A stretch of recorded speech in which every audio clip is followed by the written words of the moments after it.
Un saludo muy afectuoso para todos los que están viendo este programa de preguntas y respuestas de nuestro canal. Comenzamos hoy la serie, como de costumbre, por la más antigua que tenemos e iremos hacia las más nuevas, concluyendo el programa para pasar las restantes a los siguientes de este mismo mes. La primera pregunta viene de José Rodríguez, que dice así: ¿pudiese por favor dar su interpretación Apocalipsis 10:7? En ese versículo se dice que un ángel jura que el tiempo no sería más, y la interpretación que hay para ese versículo es muy sencilla. El ángel juró que el tiempo no se dilataría más, es decir, el tiempo de la séptima trompeta. Quiere decir con esto que está refiriéndose al periodo final del juicio de Dios sobre el mundo, manifestado de forma especial por las copas de su ira que serán derramadas sobre todas las naciones. Por tanto, el tiempo de la paciencia de Dios termina y hay un periodo breve de los 7 años completos de la tribulación o parcialmente de los 3 años y medio del incremento final de la gran tribulación sobre la tierra. Dice el texto que este es el misterio de Dios, y el misterio de Dios había sido ya anticipado o revelado por medio de los profetas. Esta es la explicación más simple a este versículo del capítulo 10 del libro de Apocalipsis. Clara Camacho pregunta: ¿qué versión de la Biblia utiliza en sus prédicas? Bueno, no tengo ninguna versión especial de la Biblia. Habitualmente utilizo la Reina Valera 60 o la Reina Valera revisada 77, pero en otras ocasiones selecciono alguna otra versión para dar un texto más aceptable, más adecuado, más preciso, esa es la palabra que buscaba, en cuanto a lo que se está exponiendo. No tengo una preferencia muy especial sobre ninguna versión, si bien utilizo más la Reina Valera 60 porque es donde yo tengo desde niño memorizado el texto bíblico. José Eduardo Achutegui Adriacén dice: es bíblico lo que dice y es edificación, pero ¿está leyendo un bosquejo propio de usted o de otro? Se nota que lee. Bueno, he contestado ya esta pregunta. Efectivamente, ha habido algún momento en que en el devocional, que tiene que ser muy medido en cuanto a tiempo, se ha colocado la cámara de grabación en una forma en que se ve que yo estoy leyendo algo. Pero todo cuanto se dice y se lee en el canal es propio, quiere decir, es material nuestro, personalmente material mío. Si alguna vez yo usara material de otro, lo diría inmediatamente cuando lo estoy utilizando. Usar materiales de otra persona sin mencionarla es simplemente robar. Y es un delito no solo legal, sino mucho más grave. Es un delito espiritual. Por tanto, no hay nada en el canal que no sea propio, y si algo se lee en el canal que no es propio, se menciona inmediatamente el autor y el lugar de donde se ha obtenido. GGG. He escuchado en sus programas que Dios vive en un tiempo presente continuado.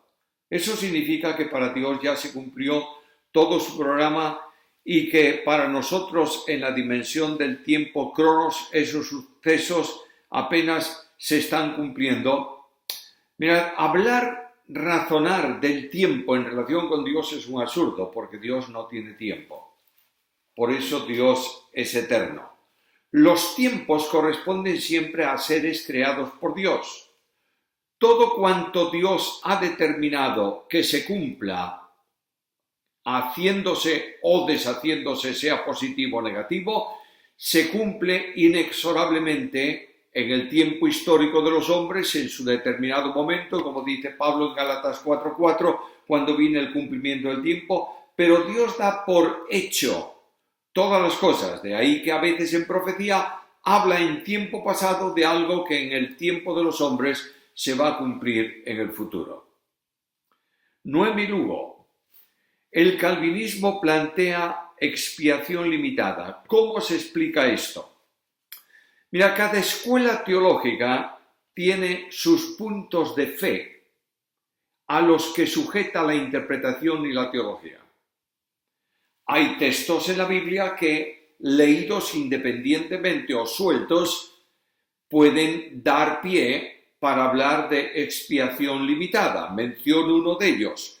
El Hijo del Hombre no vino para ser servido, sino para servir y dar su vida en rescate por muchos. Mateo capítulo 20, versículo 28.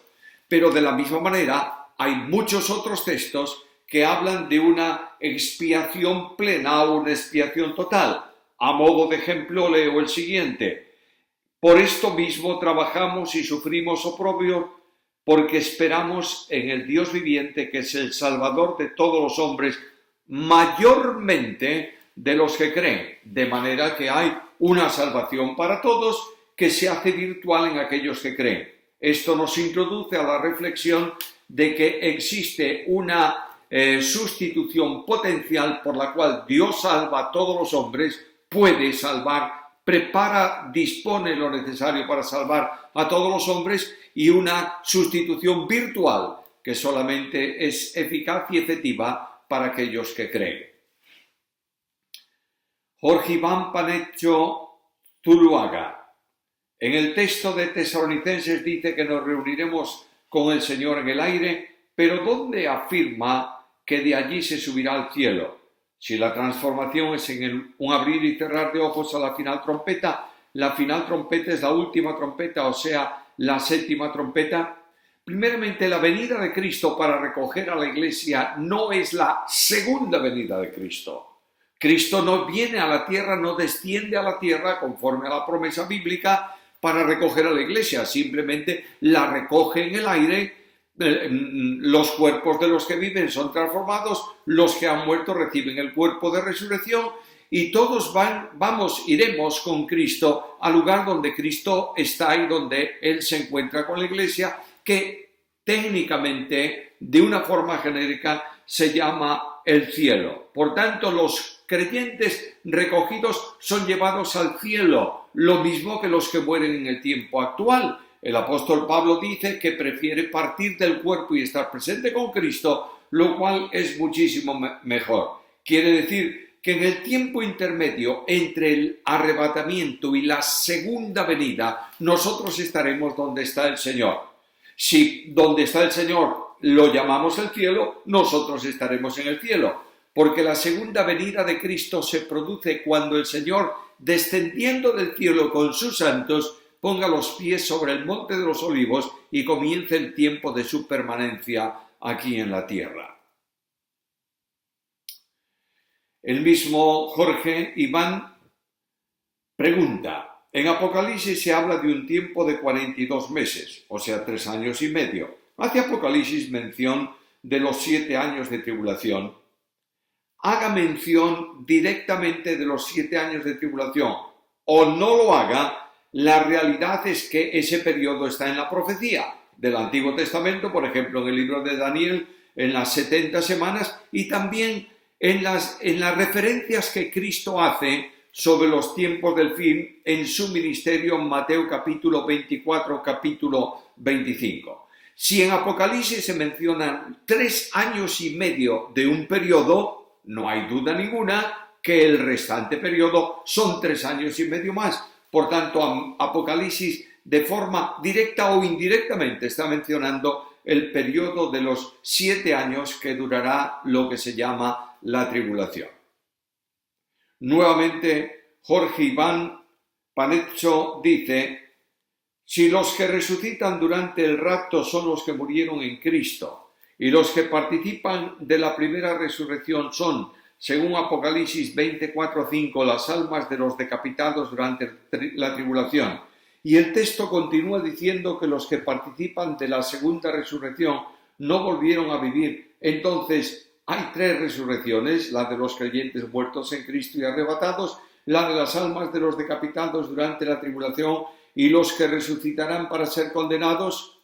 Lo que tenemos que afirmar es que no hay una sola resurrección. La idea de que hay solo una resurrección final para vivos y para muertos, para perdidos y para salvos, es hacer una reflexión sintetizando un solo texto y olvidando el resto del contenido de la doctrina.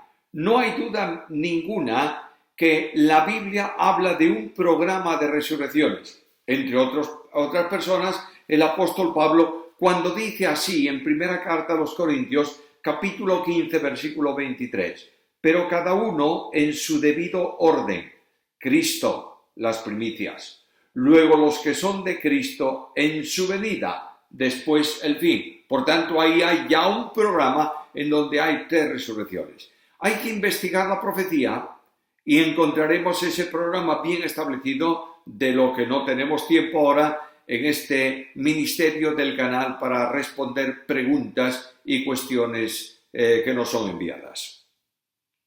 Jorge Iván Panecho Zuluaga. ¿Qué diferencia existe entre la ley dada a Israel en el Sinaí y la ley escrita en el corazón de los gentiles que no tienen ley, según Romanos 2, 14 y 15? Primera precisión.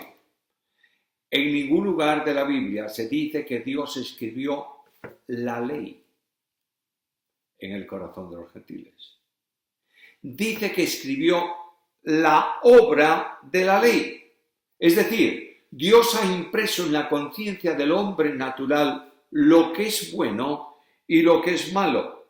Y esa es la disposición natural que el hombre debería tener, porque así se lo indica su conciencia, para el cumplimiento de lo que agrada y de lo que no agrada a Dios. El decálogo expresa el pensamiento que Dios tiene tocante a la conducta del hombre y de alguna manera eso está manifestado, revelado, establecido como obra que detecta lo que es bueno y lo que no es bueno en el corazón de los hombres. Pero la ley del Sinaí, si se está refiriendo a toda la ley dada por Dios para el pueblo de Israel, esa ley no está registrada en el corazón de ningún hombre y es muy difícil que se pueda aplicar en cuanto a lo que constituye su ceremonial para la normativa de vida de las personas aquí en la tierra conforme a la voluntad de Dios. Adán Losada Motos. Muchas veces en los años que aprendo de sus enseñanzas le he escuchado decir muchas veces que hay 9 doctrinas fundamentales. ¿Me podría decir cuáles son y hacer síntesis del por qué ser ellas fundamentales? Bueno, lo que se llaman 9 doctrinas fundamentales son las 9 partes, las 9 divisiones de la teología sistemática. Las menciono de esta manera. Primeramente, la bibliología, que es la doctrina sobre la Biblia, la palabra de Dios. En segundo lugar, la teología propia, que es la doctrina de Dios y especialmente la obra del Padre. La cristología, doctrina de Cristo. Neumatología, doctrina del Espíritu Santo. Angelología, doctrina de los ángeles. Antropología, la doctrina del hombre. Soteriología, doctrina de la salvación. Eclesiología, doctrina de la Iglesia. Escatología, doctrina de los acontecimientos finales, de los últimos tiempos. Se llaman fundamentales porque esas doctrinas expresan el fundamento de nuestra fe. Nosotros creemos en todo lo que esa síntesis doctrinal dice, por cuanto ha sido seleccionada como base de fe tomada de las Escrituras. Edu Dab. Un casado en segundas nupcias, siendo en el primer casamiento miembro activo de una iglesia hace 20 años y disciplinado por adulterio, ¿actualmente puede volver a ministrar? Dios restaura, pero también el ministerio, gracias. El ministerio es el ejercicio de un don. A cada don ejercitado corresponde el correspondiente ministerio que dimana, que viene, que procede del ejercicio de este don. Segunda cosa importante, no hay pecado imperdonable. Todo pecado cometido y confesado queda restaurada la comunión delante de Dios. Y si Dios restaura a la persona, restaura también el ejercicio del don o de los dones que ha otorgado soberanamente a esa persona. Cuando hablamos de ministerio, tenemos la tendencia de vincularlo con la predicación de la palabra, evangelización o la enseñanza, pero el ejercicio de cualquier don es ejercicio de ministerio. Por tanto, si una persona tiene, yo qué sé, el don de administración, ha cometido un pecado, es restaurado, ¿puede volver a ejercer el don de administración? Por supuesto que sí. ¿O el don de presidencia? Naturalmente que sí. O cualquier otro don, no importa cuál sea. No podemos seleccionarlos porque tengan más o menos importancia, porque todos los dones son soberanamente dados por Dios y tienen como importancia capital la edificación de la Iglesia. Samuel Fernández Jiménez. Bendiciones. ¿Cuándo será el arrebatamiento? ¿Antes o después de la tribulación? Bueno, hay muchas posiciones. Yo creo que el arrebatamiento, el traslado de la Iglesia será antes de la tribulación. Pero hay otros hermanos muy fieles y muy dignos que piensan que la Iglesia pasará por la primera parte de la tribulación, 3 años y medio, y será luego llevada a la presencia del Señor. Y hay textos bíblicos en los que se apoyan que son realmente importantes para mantener esa posición. Hay otros que piensan que la Iglesia estará durante toda la tribulación y será trasladada a la presencia del Señor al final de la misma. Lo importante de todo eso es que todas las doctrinas generales, no las fundamentales, tienen su posición y su interpretación. Por tanto, aceptemos a los hermanos que piensan de otra manera y nosotros, a la luz de la Biblia, adoptemos una actitud directa, personal, sobre ese acontecimiento. Vuelvo a reiterar que la mía personal, mi posición personal, es que la Iglesia será trasladada, arrebatada, raptada, no importa la palabra que se utilice, antes de la tribulación. Doris Vidal dice: ¿por qué hay pastores que cuando se está orando dice que se le dé libertad al Espíritu Santo para que se mueva? A veces hay algo que no me gusta porque hay gritos, no entiendo esto. Lo primero que tenemos que hacer, hermana querida, es discernir, distinguir, examinar los espíritus para ver si son de Dios o no. Ningún hombre puede dar libertad de acción a Dios. Esa idea que algunos dicen, llenos de cierta arrogancia personal. Permitamos que Dios actúe. ¿Pero quién soy yo para permitir a Dios? Dios actúa cuando quiere. Si lo que está diciendo la persona que lo dice es permite que el Espíritu Santo funcione, no obstaculices al Espíritu Santo con tu pecado, confiesa tu pecado, etcétera, etcétera, me parece muy correcto. Pero el Espíritu Santo se mueve. Cuando el Espíritu Santo actúa, el Dios de la Biblia es un Dios de orden. El humanismo manifiesta el desconocimiento absoluto de quién es Dios. Y hay muchos, lamentablemente, llamados pastores o predicadores que ignoran, desconocen absolutamente quién es Dios. Porque han sido educados en un campo humanista, sensacionalista y singular. Lo que quiero decir con esto es que Dios es un Dios de orden. Y Dios no se ha manifestado en ruido, como el trueno o la tempestad, sino en un silbo suave y apacible. Cualquier desorden, gritos, manifestaciones de palabras incomprensibles para nadie, no proceden del Espíritu Santo.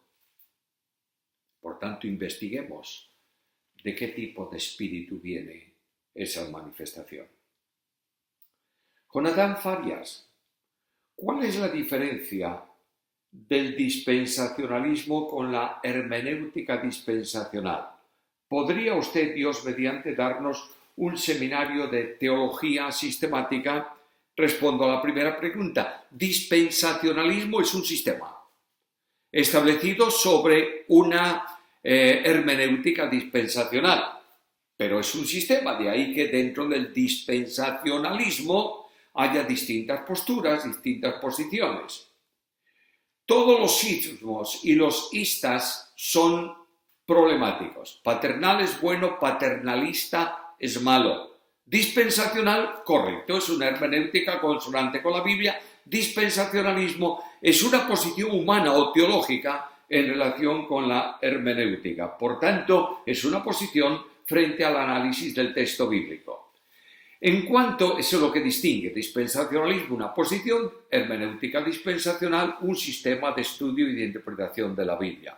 En cuanto a la posibilidad de dar un seminario de teología sistemática, lo vamos a examinar y el Señor conducirá al equipo de trabajo del canal para tomar una decisión. Reinaldo Araya Salas, un adúltero arrepentido puede volver a predicar o enseñar la Biblia, aunque sea informalmente fuera de la iglesia. Acabo de contestar esa pregunta hace unos minutos. Por tanto, vuelvo a repetir que cuando Dios restaura a alguien, le restaura plenamente y no le retira ningún tipo de don. Si la persona que ha cometido un pecado confiesa ese pecado, vuelve al Señor, elimina todo obstáculo y tiene una correcta relación con Dios, si tiene el don de enseñanza, enseñe.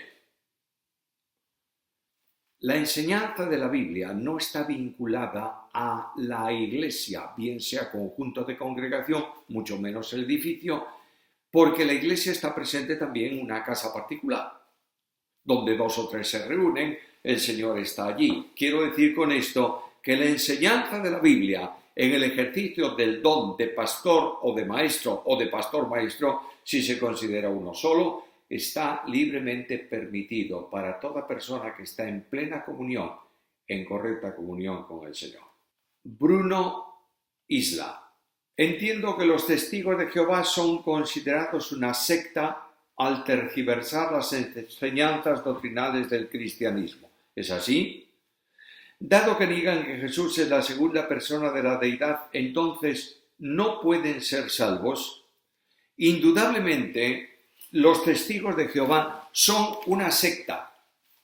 Distorsionan, cambian el sentido de la Biblia, alteran los textos bíblicos que les parece y enseñan una herejía grave. No creen en la Trinidad Santísima y no creen que Jesucristo sea Dios en igualdad con el Padre. Por tanto, son herejes. Es decir, no tienen la verdad bíblica, no creen la verdad bíblica. La pregunta consecuente es si realmente estas personas son salvas. Yo puedo responderlo a través de la Biblia y voy a tomar la mía aquí y voy a leer en Carta Primera de Juan, capítulo 5, versículo 9. Dice, si recibimos el testimonio de los hombres, mayor es el testimonio de Dios, porque este es el testimonio con que Dios ha testificado acerca de su Hijo.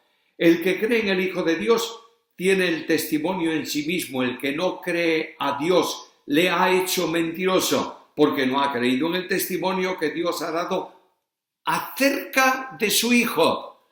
Y Dios testificó y dijo, este es mi Hijo amado en el cual tengo complacencia. Y este es el testimonio, que Dios nos ha dado vida eterna, y esta vida está en su Hijo.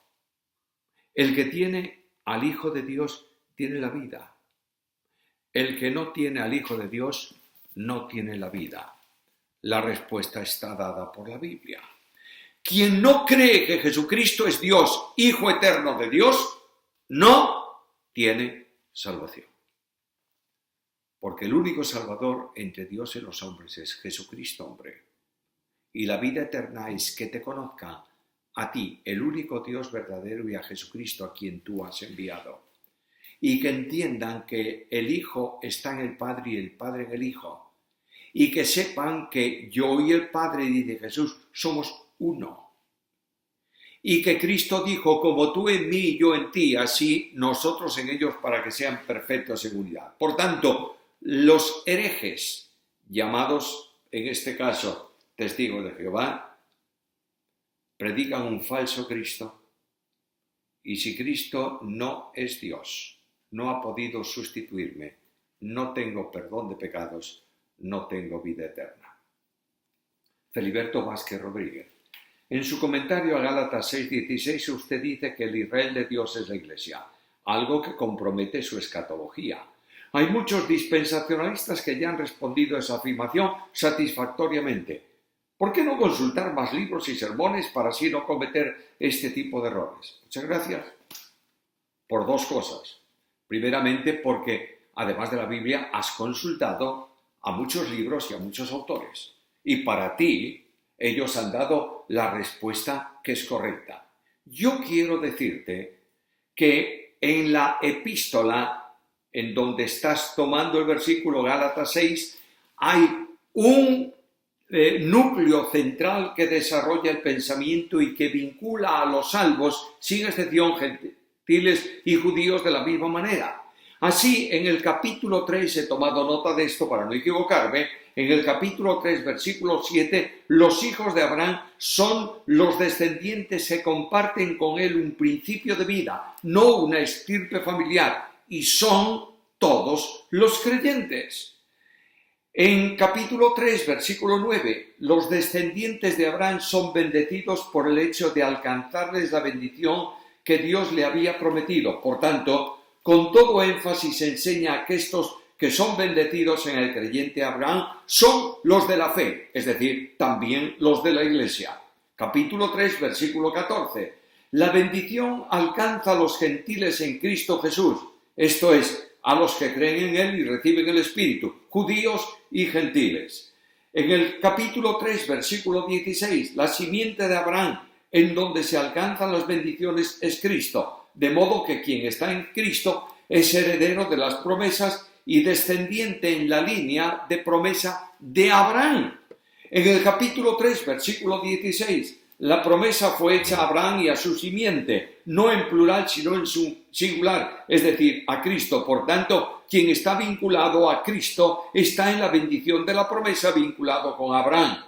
Capítulo 3, versículo 28. Revestidos de Cristo, en quien se obtiene la bendición prometida para Abraham y su descendencia, concluyen todas las diferencias en orden a salvación, promesa consecuente con ella, de modo que ya no hay judíos ni gentiles. Capítulo 3, versículo 29. Los cristianos son linaje de Abraham por el hecho de estar en Cristo. De modo que afirmar que esta frase, que es la única que aparece en toda la Biblia, y específicamente en el entorno de esa epístola, afirmar que se dice una tontería, una cosa incorrecta, si se afirma que Pablo puede estar refiriéndose como Israel de Dios a los salvos, tanto judíos como gentiles, no es contrario en nada a la Escritura y mucho menos contrario al entorno de esa epístola. En mi comentario está expuesto el pensamiento de personas que piensan que no existe Israel, a milenaristas, etcétera, etcétera, con los que no me identifico en cuanto a ese pensamiento. Están también dispensacionalistas con distintas formas de pensamiento. Consúltalo en mi libro de comentario o los Gálatas. Hay algo que me llama la atención y es tu desafío personal para que yo consulte más libros y más comentarios a fin, dice literalmente, de no cometer ese tipo de errores. Amigo mío, cuando yo escribo un libro, un comentario como el que he escrito del Nuevo Testamento, consulto todos cuantos libros puedo y acudo a ver lo que piensan de estos temas los autores de un lado y del otro. Como se aprecia en mi comentario, lo acabo de mencionar. Lo que yo nunca voy a hacer bajo ningún concepto, por principio hermenéutico y por principio de ética, es buscar soluciones bíblicas a mi forma de pensar, ya que solo me interesa lo que la palabra piensa. Gracias por tu indicación. Stalin Manzano Lozano. ¿Cómo era la salvación en el Antiguo Testamento? Porque no todo el mundo oiría las maravillas de Dios que Dios hacía con Israel. Un ejemplo. En América supones que habría ya gente viva, pero no tenían comunicación con ellos. ¿Cómo podían salvarse si no escucharon nada de Dios? Primera cuestión. El hombre se salva siempre, desde que cayó en el pecado hasta que haya cielos nuevos y tierra nueva. El hombre se salva siempre de una sola forma: por gracia, mediante la fe. El mensaje de salvación es distinto. Abraham fue justificado por un mensaje que no le decía absolutamente nada de Cristo, ni de la obra redentora, ni del evangelio que nosotros conocíamos, pero dice que creyó a Dios y le fue contado por justicia. Dios no ha dejado a nadie ignorante de él y se ha revelado a todos los hombres lo suficiente para que le adoren, es decir, para que se rindan a él. Romanos capítulo 1, versículos 19 y 20. Por tanto, las personas que estaban en América, lejos de Israel y lejos del conocimiento de la Biblia, tuvieron suficiente revelación de Dios para adorarle. Y dice que si no lo hicieron, no tienen excusa. Ángeles Vázquez. En cuanto a Jesús, mi pregunta no se refirió a si nació de María, eso es muy claro. Tiene que ver con el Jesús del Antiguo Testamento. En este caso, no hubo nacimiento como en el Nuevo. ¿Qué hay con él? Bueno, Dios se ha manifestado. El Padre se ha manifestado de forma invisible, en el sentido de gloria, potencia, sonido, tierra que tiembla, etcétera, etcétera, y está la presencia del Padre. El Hijo se manifiesta en forma corporal humana, porque es la persona divina que va a encarnarse. El Espíritu Santo se manifiesta en forma visible corporal, pero no humana, como paloma, como llamas de fuego. Luego, en el Antiguo Testamento no había encarnación, pero Cristo Jesús se materializaba y se hacía visible, la segunda persona de la deidad se hacía visible en forma humana, de manera que apareció a Abraham, Génesis capítulo 18, y los ángeles que iban con él también se materializaron y Abraham vio 3 varones. No es que tuviera ya un cuerpo humano, simplemente tomaba una manifestación visible en forma humana y a eso se llama una teofanía. La última pregunta. María de los Ángeles Villar Pérez. ¿Sería posible descargar los gráficos del vídeo Panorama Profético en PDF?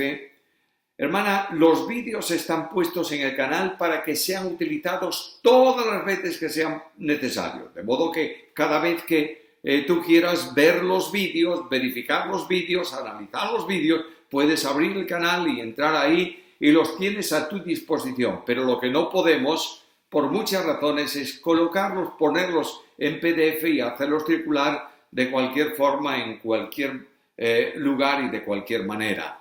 Por tanto, ahí está todos los vídeos a tu disposición cuantas veces sean necesarios. Con esto llegamos al final del tiempo de hoy.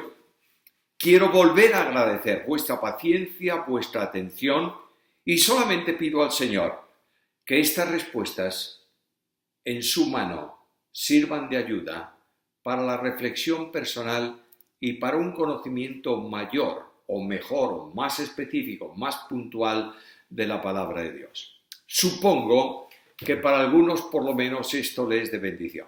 Por eso os ruego que si realmente habéis encontrado en las preguntas y respuestas y en los temas generales que ponemos en el canal un elemento que puede ayudaros y bendeciros, comunicadlo a otros. Haced que otros se suscriban al canal, entren en el canal y al suscribirse, por supuesto todo eso es gratuito, reciben las alertas de todos los temas que se están poniendo en el canal, que como mínimo son uno de aliento los martes, otro de respuesta a preguntas a mitad de la semana, otro de estudio bíblico los viernes y el mensaje del domingo. Habrá nuevos temas en los que estamos estudiando que serán conocidos por aquellos que están suscritos al canal. Gracias por vuestra colaboración, que el Señor os ayude y os bendiga en todo.